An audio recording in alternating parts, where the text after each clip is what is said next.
दोस्तों, रहस्य, दर्शन और रोमांच का ऐसा मेल बहुत कम फिल्मों में देखने को मिलता है और जटाधरा उन्हीं में से एक है। जी स्टूडियोज और प्रेरणा अरोड़ा की ये फिल्म सोनाक्षी सिन्हा और सुधीर बाबू को एक बिल्कुल अलग अंदाज में पेश करती है। शुरुआत होती है अनंत पद्मनाभ स्वामी मंदिर की रहस्यमयी पृष्ठभूमि से, जहां एक पुराना अनुष्ठान पिशाच बंधनम किया जाता है। कहा जाता है कि इसके जरिए आत्माओं को मंदिर से बांध दिया जाता है ताकि वे छिपे खजाने की रक्षा कर सके। सुनकर ही रोंगटे खड़े हो गए ना। अब आते हैं कहानी के हीरो सुधीर बाबू पर, जो निभा रहे हैं शिवा का किरदार, एक ऐसा भूत शिकारी जो विज्ञान और तर्क में विश्वास रखता है, लेकिन जब उसे एक ऐसी रहस्यमयी शक्ति का सामना होता है जो उसके सारे वैज्ञानिक सिद्धांतों को पलट देती है, तभी कहानी करवट लेती है और असली थ्रिल शुरू होता है। निर्देशक वेंकट कल्याण और अभिषेक जायसवाल ने फिल्म में एक साहसिक प्रयोग किया है, विज्ञान और अध्यात्म के बीच टकराव को सिनेमाई रूप देना।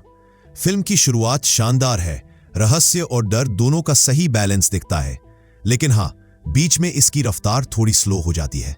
कुछ सीन तो वाकई कमाल के हैं, खासकर क्लाइमैक्स, जो पूरे अनुभव को अर्थपूर्ण बना देता है। अब बात करते हैं परफॉर्मेंस की। सुधीर बाबू अपने रोल में एकदम फिट बैठे हैं। उनके चेहरे के भाव, बॉडी लैंग्वेज और इमोशनल डेप्थ देखकर लगता है कि वो खुद इस किरदार को जी रहे हैं। सोनाक्षी सिन्हा यहाँ तेलुगु डेब्यू कर रही है और धना पिशाची के रूप में उन्होंने अपनी छाप छोड़ी है। उनके एक्सप्रेशंस में वो तीव्रता है जो दर्शकों को बांधे रखती है। हाँ, स्क्रिप्ट उनके किरदार को थोड़ी और गहराई दे सकती थी, लेकिन परफॉर्मेंस के मामले में उन्होंने वाकई इंप्रेस किया है। दिव्या खोसला, इंदिरा कृष्णा और शिल्पा शिरोडकर जैसे एक्टर्स ने अपने हिस्से में भावनात्मक टच जरूर जोड़ा है, भले ही उनके रोल सीमित रहे हो। अब आते हैं टेक्निकल डिपार्टमेंट पर। सिनेमेटोग्राफर समीर कल्याणी ने कैमरे से जादू किया है। मंदिरों की भव्यता, अनुष्ठानों की रोशनी और धुएं की परतें फिल्म को एक रहस्यमयी विजुअल अनुभव देती है। राजीव राज का संगीत और बैकग्राउंड स्कोर फिल्म का दिल है, खासकर शिव स्तोत्रम, जो आध्यात्मिक एनर्जी को एक नए स्तर पर ले जाता है। वहीं पल्लो लक्के अगेन जैसे गाने थोड़ी हल्कापन भी लाते हैं।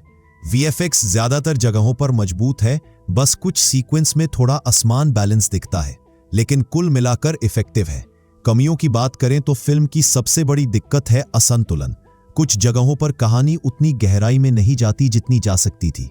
रन टाइम भी थोड़ा लंबा लगता है, लेकिन इमोशनल कनेक्ट इसे संभाल लेता है। और अब बड़ा सवाल, क्या जटाधरा देखनी चाहिए? तो जवाब है हाँ, जरूर।